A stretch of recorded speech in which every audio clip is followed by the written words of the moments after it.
सद्गुरुदेव की अमूल्य कृति है स्वरवेद। स्वरवेद महाग्रंथ को समर्पित है यह स्वरवेद महामंदिर।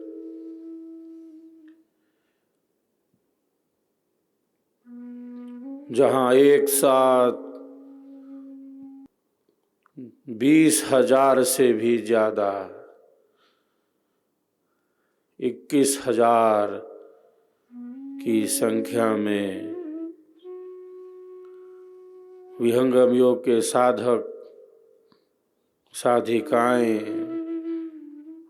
बैठकर विहंगम योग साधना का अभ्यास कर सकते हैं।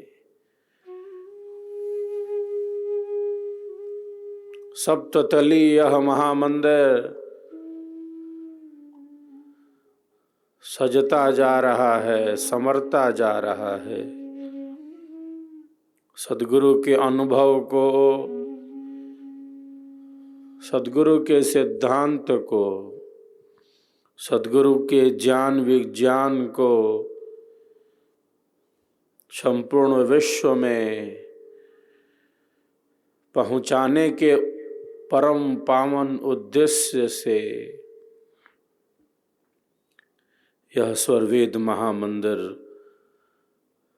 निर्माण की पूर्णता की तरफ बड़ी तेजी से आगे बढ़ता जा रहा है।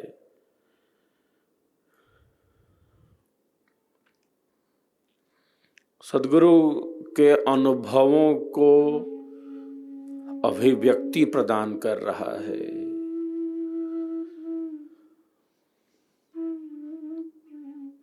स्वरवेद में अनुभवों को ही अभिव्यक्ति प्रदान की गई है। निज अनुभव वर्णन करूं, दिया ज्ञान प्रभु सोए, तेरा है तुझ में रहे, करत समर्पण सोए।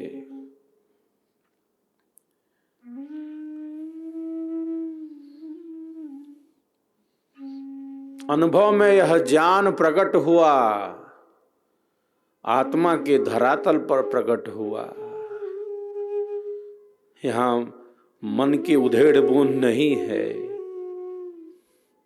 यहाँ चंचलता नहीं है, यहाँ अस्थिरता नहीं है, यहाँ बुद्धि का व्यायाम नहीं है, यहाँ आत्मिक भूमि है। यहाँ सद्गुरु का मंडल है, यहाँ चेतना की दिव्य भूमि है। तो जब चेतना का विकास हो जाता है तब ज्ञान सहज प्रकट हो जाता है। विहंगम योग का ज्ञान पुस्तकीय नहीं है, विहंगम योग का ज्ञान बौद्धिक नहीं है, विहंगम योग का ज्ञान, स्वरवेद का ज्ञान आत्मिक है, आध्यात्मिक है, अनुभवात्मक है, साधनात्मक है। क्योंकि इसका आधार आध्यात्मिक चेतना का उच्च शिखर है। ऊंचाई से वस्तु प्रत्यक्ष होती है, जो व्यापकता में स्थित है वह अनुभव कर लेता है। जहाँ साधना की गहराई है वहीं अध्यात्म की ऊंचाई है।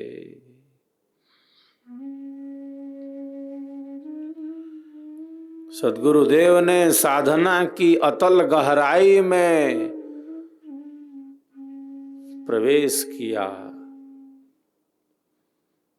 और साधना की अतल गहराई में प्रविष्ट होकर अध्यात्म के उच्च शिखर का, अध्यात्म के उच्चतम शिखर का, सर्वोच्च शिखर का प्रतिपादन किया।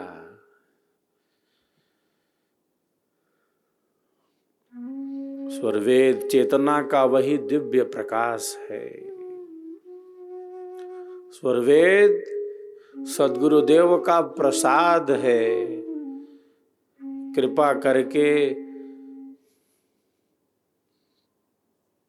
सद्गुरुदेव ने हमें प्रसाद दिया,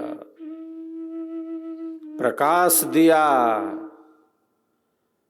अध्यात्म का अनुभव दिया।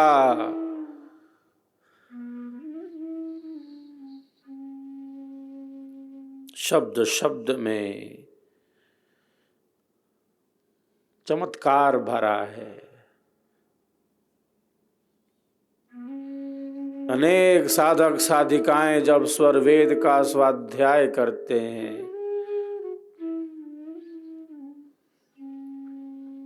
श्रवण करते हैं, उनकी चेतना का ऊर्ध्वारोहण होता है। ऊर्ध्वारोहण, उनकी चेतना का विकास होने लगता है, क्योंकि ये शब्द दिव्य चेतना से ही संस्पर्शित हैं। ये शब्द दिव्य अनुभव से ही परिपूर्ण है। ये हिमालय का प्रसाद है, ये साधना की अतल गहराई है, ये हिमालय की ऊंचाई है, ये अध्यात्म का सर्वोच्च शिखर है, जो हमें सहज रूप से प्राप्त है।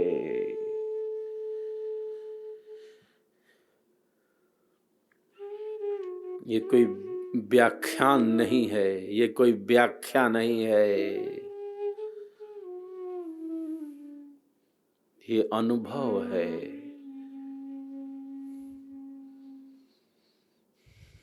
जैसे गोताखोर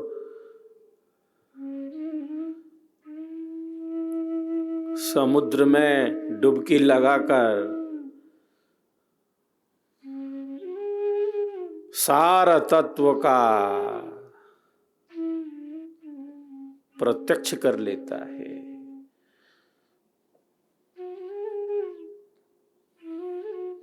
वैसे ही एक साधक स्वरवेद के ज्ञान से जीवन के सार को वास्तविक रूप से आत्मसात कर लेता है। जो हरा पेड़ है वो जानता है कि सावन की रिमझिम फुहार क्या है। जो हरा पेड़ है वो जानता है कि सावन की बूंदें क्या हैं। जो शिष्य है, जो साधक है, जो विहंगम मार्ग का पथिक है, वह इसका अनुभव करता है। प्रकृति से लेकर परमात्मा पर्यंत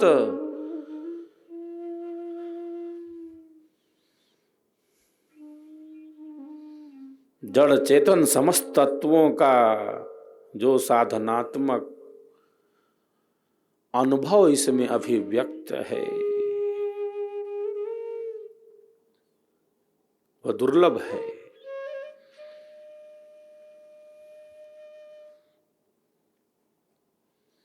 क्योंकि यह अनुभव से प्रकट है। उस परम दिव्य चेतना से संस्पर्शित है।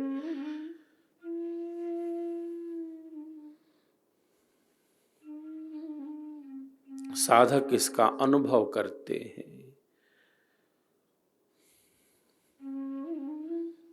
पुण्यतिथि की यह पावन बेला हमें पावन बना रही है। स्व इच्छा से अपने शरीर का त्याग। स्वरवेद में सद्गुरुदेव ने पहले ही स्पष्ट कर दिया और जैसा कहा था वैसा ही अपने शरीर त्याग में प्रकाशित कर दिया।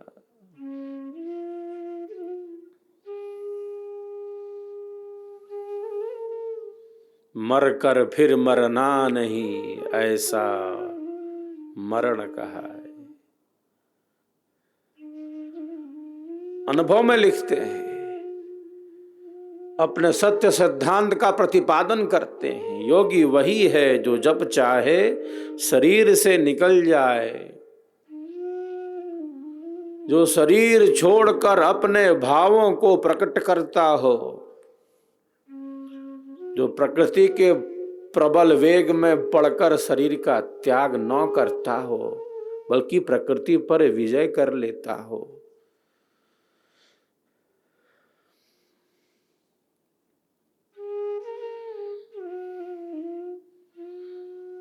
मृत्यु दुखदाई लगती है और सद्गुरुदेव कहते हैं कि मृत्यु तो क्रीड़ा है, खेल है, खेल जैसे क्रीड़ा मात्र हो।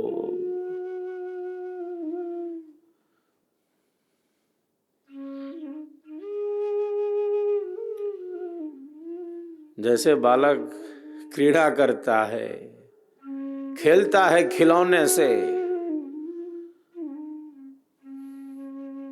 सो गया,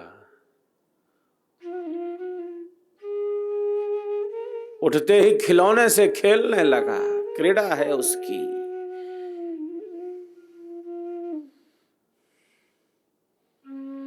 योगी के लिए मृत्यु क्या है? जैसे मानो बच्चों की क्रीड़ा हो, खिलौने से खेलने जैसा हो। अपनी इच्छा से अपने शरीर का त्याग करना। मृत्यु दुखदाई लगती है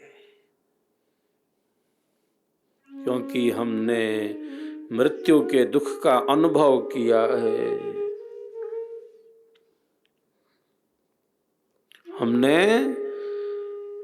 हमने मृत्यु के दुख का अनुभव किया है।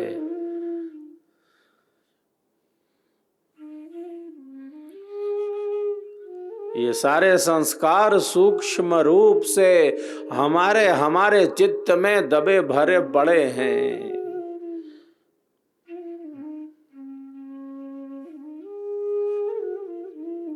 जब भी प्राणों पर संकट आता है, एक व्यक्ति कितना घबरा जाता है। सभी प्राणी प्राण वाले प्राणों की रक्षा के लिए तत्क्षण प्रयत्नशील हो जाते हैं। प्राणों से गहन आसक्ति है हमें, प्राणों से हमें गहन आसक्ति है। किसी भी प्राणी की, छोटे से छोटे शरीर वाला हो, बड़े से बड़े शरीर वाले प्राणी, जो भी प्राण वाले हैं,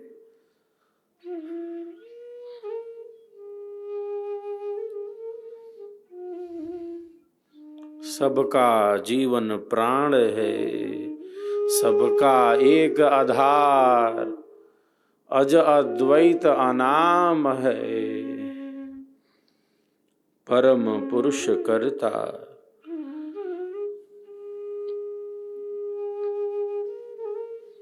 प्राणों पर आए संकट को सभी प्राणी दूर करना चाहते हैं, वो कोई भी प्राणी हो। प्राणों पर आए संकट को दूर करना चाहते हैं। क्यों? क्योंकि पता है कि प्राणों के छूटने पर कितना कष्ट मिलता है, मिल चुका है। एक बार प्राण छूटा है, एक बार प्राण छूटा था क्या? कोई गिनती है? अनंत अनंत बार, अनंत अनंत बार जन्म और मरण की वेदना का अनुभव किया है, एक बार किया है कि भूल जाएगा। अनंत अनंत बार, अनंत अनंत बार जन्म और मरण की वेदना का अनुभव किया है। मृत्यु की कैसी पीड़ा होती है, अनुभव है इसका ज्ञान है। इसलिए जब भी प्राणों पर संकट आते हैं वो घबरा जाता है। प्राणों पर आए संकट को दूर करना चाहता है। मृत्यु शैया पर पड़ा व्यक्ति भी अंत समय तक हाथ पैर चलाता है। दुखदाई लगती है ये मृत्यु।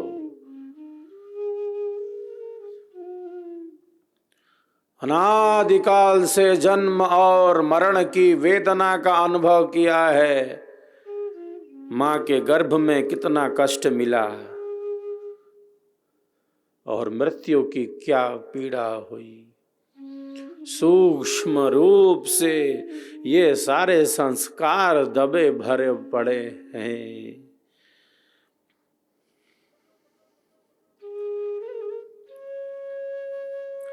आत्मा के पास अंतःकरण है,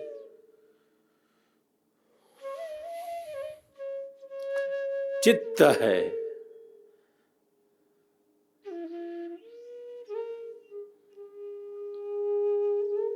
ऐसा कैमरा है जैसे कैमरे में सब रिकॉर्ड हो जाता है। आत्मा के पास परमात्मा ने ऐसा कैमरा लगाया है, हर क्षण हर पल का सब कुछ जैसे वो संस्कार बनते जा रहे हैं, वो सब स्थित होता जा रहा है, सब रिकॉर्ड होता जा रहा है। कब हमारे मन की स्थिति कैसी थी, हमारे विचारों की स्थिति कैसी थी, कब किस स्तर पर हम थे। प्रातः जागरण से लेकर रात्रि शयन तक, रात्रि विश्राम तक हमारे मन की स्थिति क्या थी, हमारे बुद्धि की स्थिति क्या थी, हमारे विचारों की स्थिति क्या थी। कब हम अपनी स्थिति से गिर गए, कब हमारी चेतना कहाँ थी।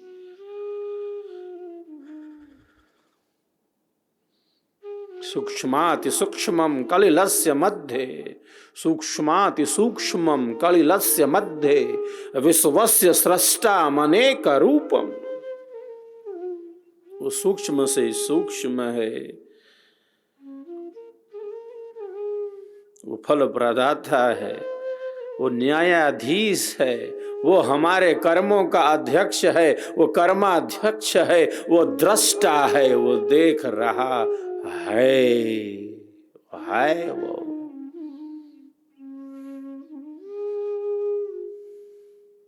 उससे भिन्न कुछ है ही नहीं, वो है।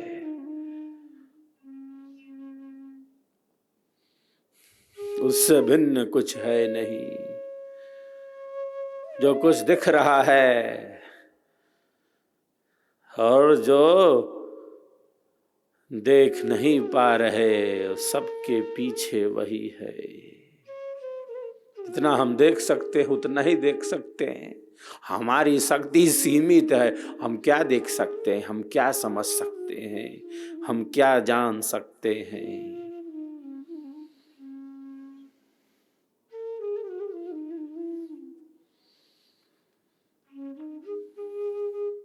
जो दिख रहा है, जो देख पा रहे हैं या जो देख न पा रहे हो, सब जगह वही है। ईशावास्यमिदं सर्वं यत् किंच जगत्याम जगत, तेन त्यक्तेन भुंजीथा मा ग्रदः कस्य सिद्धनम। सब उसी का है, सब वही है ही वही, उससे भिन्न कुछ है नहीं।